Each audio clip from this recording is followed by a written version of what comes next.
তাল গাছ এক পায়ে দাঁড়িয়ে।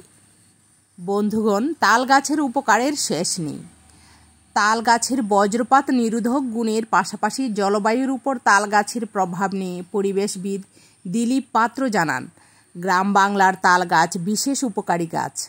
বর্তমান সময়ে বজ্রপাতের হাত থেকে রক্ষা করতে এই গাছের গুরুত্ব অপরিসীম। তাল গাছের বাকলে পুরো কার্বন স্তর থাকায় বজ্রপাতের ইলেকট্রন কণা শোষণ করতে পারে এই তাল গাছ। তাল গাছ শুধু বজ্রপাতের হাত থেকে মানুষকে রক্ষা করে না, বরং তাল গাছের নানান উপকারিতা রয়েছে। মানুষ বিভিন্নভাবে তাল গাছ দ্বারা উপকৃত হয়। যেমন তাল পাতার পাটি, তাল পাতার পাখা একদা ছিল জনপ্রিয়।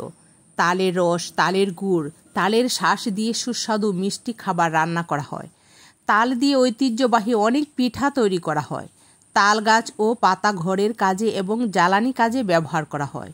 তালের পাতায় সুন্দরভাবে বাসা তৈরি করে সেখানে পাখি বসবাস করে। তাল গাছ মানুষ ও পাখি উভয়ের জন্য খুবই উপকারী।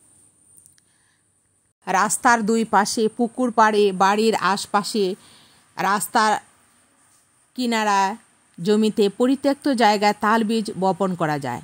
সবাইকে সচেতন করে তাল বীজ বপনের উদ্যোগী করে তুলতে হবে আমাদের। মানুষ ও পশু পাখি বিভিন্নভাবে উপকৃত হবে এই তাল গাছ দ্বারা।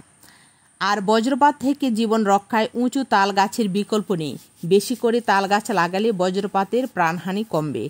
গ্রামীণ উপকূলীয় জনপদ তাল গাছের পরিকল্পিতভাবে লাগালে সেটা নান্দনিক ও দৃষ্টিনন্দন পরিবেশ তৈরি হবে।